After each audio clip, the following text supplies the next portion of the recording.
Seoul some year in the 2000s, Yeoksamdong, Gangnam District, on the top floor of a building owned by D Group Lives D1, the strongest ROR team in the world. The entire team had gathered in the training room, all of them buzzing with excitement. They were finally about to face Dex. The 5 versus 1 match began. Let's skip the formalities. We fight at full strength. I'll show you why our team is ranked #1 in the world. The captain lunged at Dex, but lost his arm in a single strike. One of the best esports players on the planet was taken out in a second. No matter, the others thought, our teammates will fix this. The assassin tried to sneak in from behind, but Dex immediately sent him flying to the respawn point. The remaining trio decided to act together, but while they were still figuring out how to attack, the lone player cut them down in one motion and secured the win. The best team in the world had lost to a single man. So, just, who is this Dex? Who am I anyway? Nothing special, really. My name is Yoonjin Yang.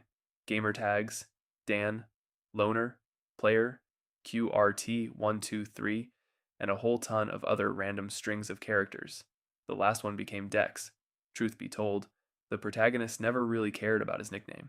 His goal had always been to reach first place. Today, he'd achieved that in ROR 2, which meant it was time to walk away from the game. Today, he could finally be done with it for good.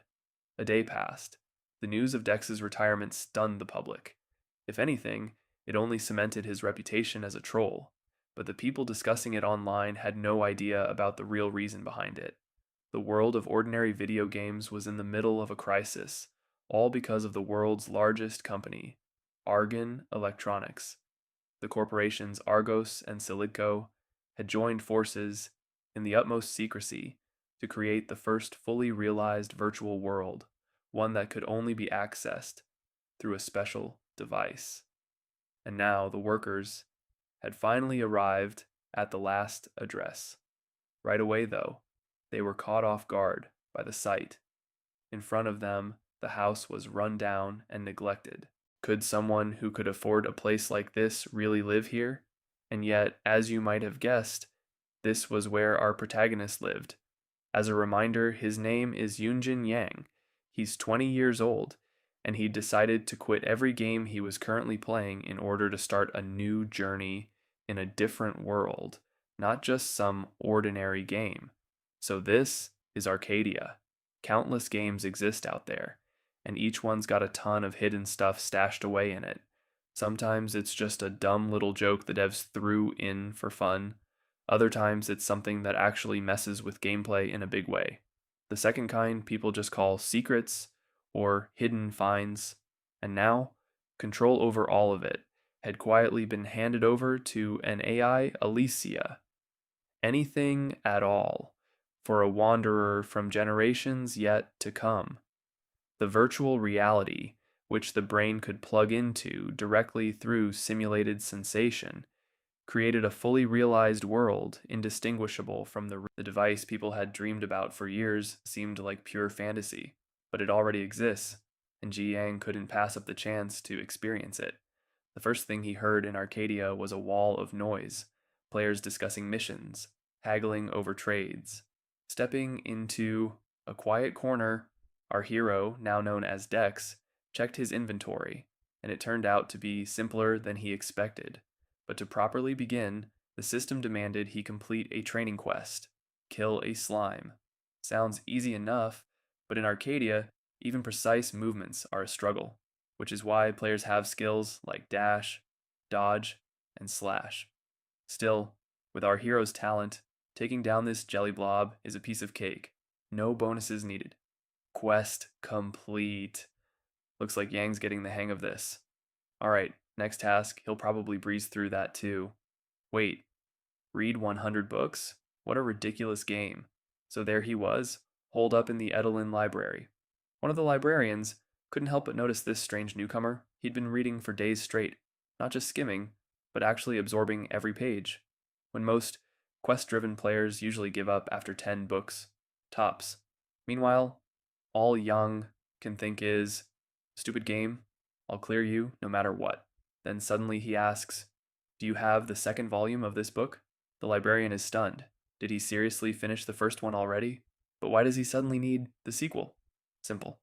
The first volume mentions something interesting, and Yang wants to know more. And what's that? What interesting things? Well, the book he picked up, A History of Arcadia, mentions the ancient imprint of Edeline, and that part's intriguing. Hearing those three magic words, the girl didn't hesitate and handed Dex the second volume. Read it as much as he wants. Just bring it back. Oh, and thanks. By the way, why does the librarian keep the second volume separate? Because it's a special book, one you can only get by asking for it the right way. But the moment Ji Young's hand touched the cover, the conditions for a secret quest in the beginner village were fulfilled. A test player has been selected. Long ago, there lived a legendary adventurer who once hid a treasure in a lake near Edeline. They say the treasure is just a myth, since no one has ever managed to find it. But the one thing known for certain is what that treasure actually is: the ancient imprint of darkness. According to locals, the legendary adventurer Eziarl hid it somewhere near that lake, and of course, the artifact was never found. So over time, the legend was mostly forgotten. Still, if the lake in question wasn't Edeline's lake but another one nearby, it could only be Irun, since that one sat right by the exit. And that's exactly where Ji Yang headed, except, in such a peaceful spot, there was no sign of any darkness at all, until suddenly the system activated, granting our hero the title of Amin. Main scenario unlocked. Quest rank B+. Find the imprint of darkness. You have found notes indicating the ancient imprint lies within Lake Rune. Verify their authenticity and retrieve the artifact. Wait, what? A quest of that rank in a game that just launched? Even the hardest raids are barely rank C. Well, looks like things are finally about to get interesting. Oh, they'll get interesting, alright? Especially once someone fishes the artifact out from the very bottom. Continuing to explore the area, Dex still couldn't spot anything unusual, which honestly made the whole thing even more suspicious. Wait a second. He hadn't even checked inside the lake itself. Alright, here goes nothing. And just like that, our hero dove straight through the water, only to find something far too deep for an ordinary lake.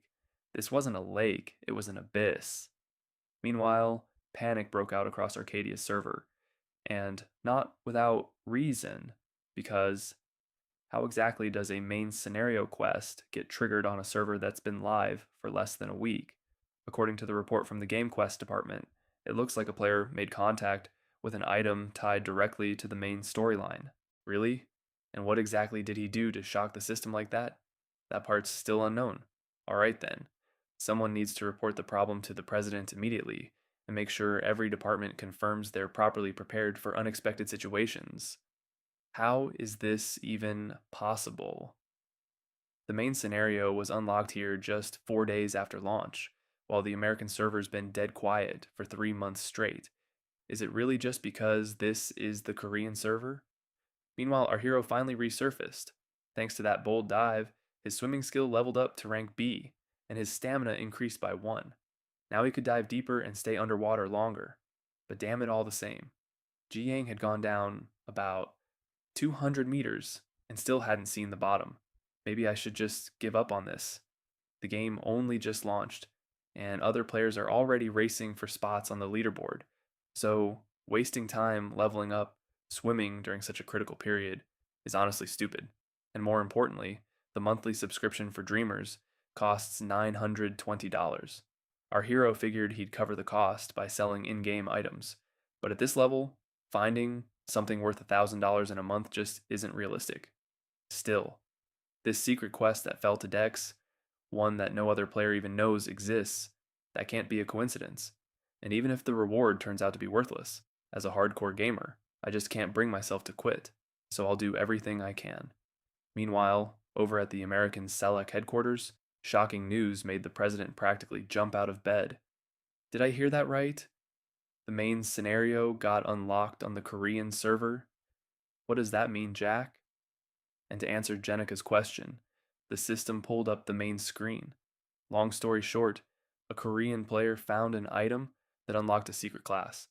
And according to Alice's analysis, which Jack managed to dig up, there's a strong chance this item is connected to the main scenario. What now? What's he even talking about? Looking at the response on the screen, the president went cold with dread. That damn lunatic.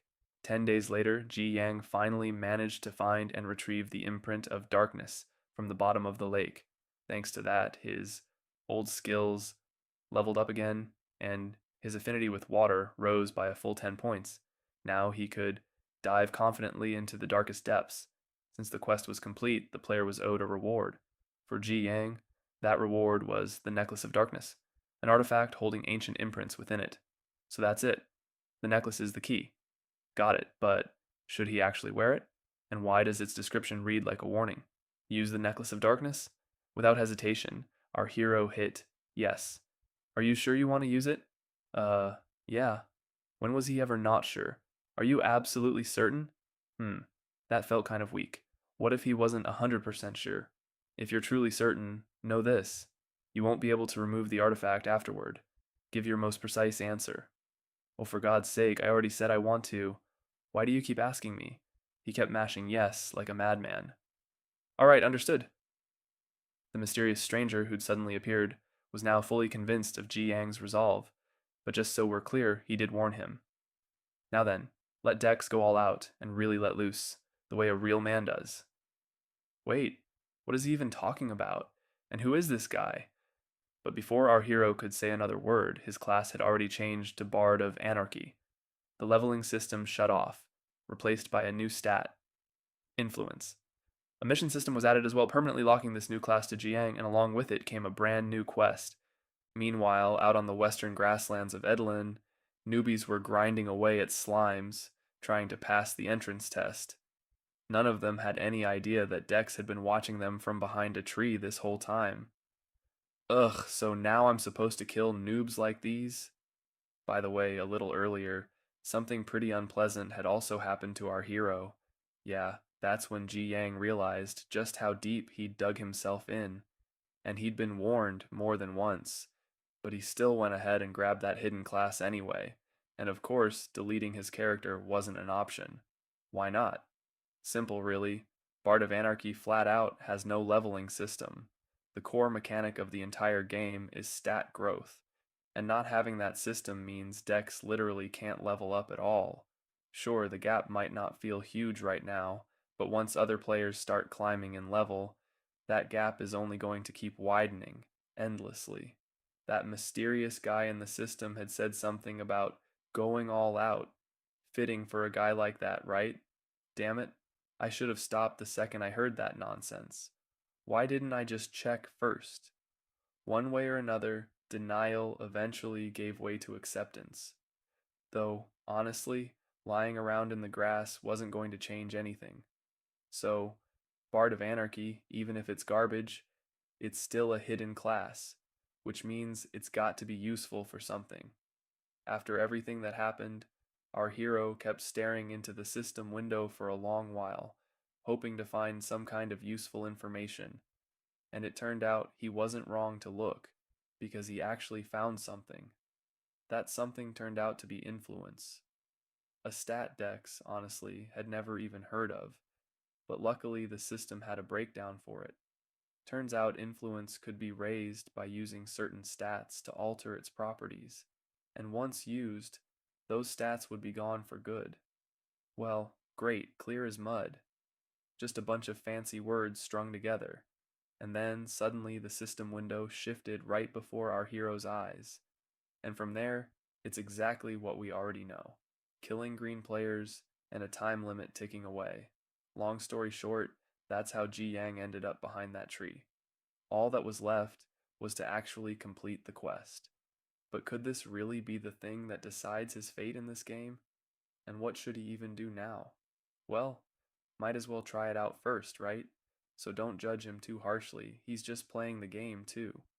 But before Dex could dash out from his hiding spot, a group of guys beat him to it, and now it was their turn to start harassing the newbies.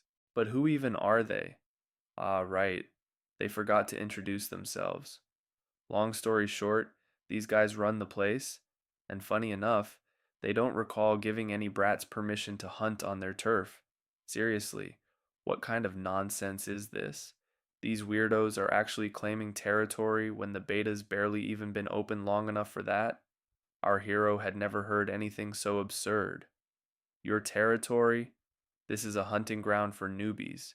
It's public land. Anyone can hunt here. Why would we need your permission for anything? Bold kid. And a loud one, too. You can tell from the accent he's from Seoul, right? Judging by that talk about exams earlier, he's probably still in school. Wait a second. This guy's got a red nickname. That means he's killed other players, a PKer. And get this bastard can actually track down anyone's location just by searching their name. You get what I'm saying, kid? Get lost with your little friends unless you want to die. Scared out of his mind, the newbie had no choice but to scream for help. And honestly, why do these guys even do this? It's just a game. You're supposed to enjoy it. Or is the newbie missing something here? Ha, how naive. Yeah, this is virtual reality. That's exactly why we get to do whatever the hell we want. That's what makes this game great. There are no laws here. A world where strength makes you king. Everything you said is right.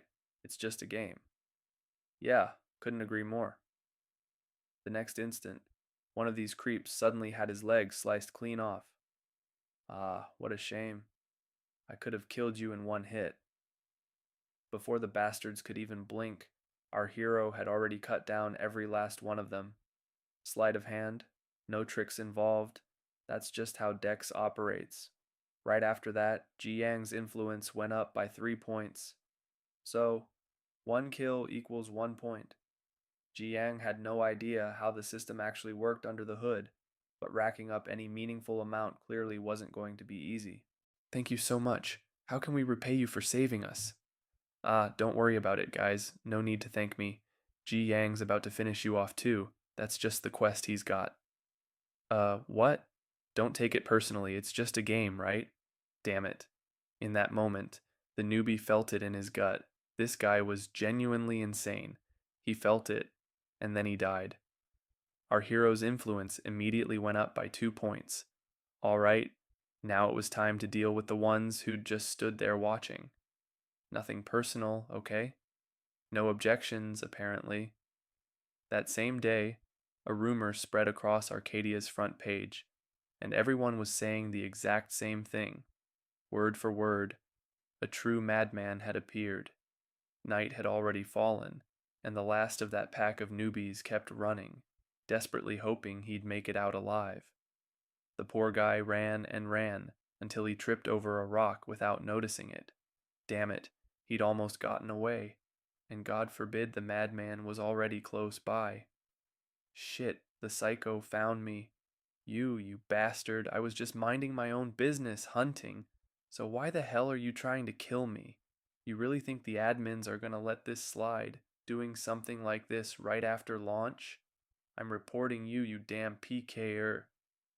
Meh, and what was that supposed to accomplish? Our hero was just doing this because he'd been told to. What? Told to?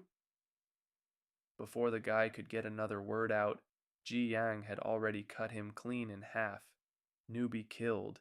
Influence increased. Phew, Dex was exhausted. Arcadia Online's system includes a death penalty. It locks a player out of the game for a full day. Officially, it's meant to combat gaming addiction, but it's also designed to improve overall engagement with the game. Real one. If you enjoyed this video, smash that like button, subscribe to the channel, and drop a comment telling me what you think about our guy and his decision. See you in the next episode.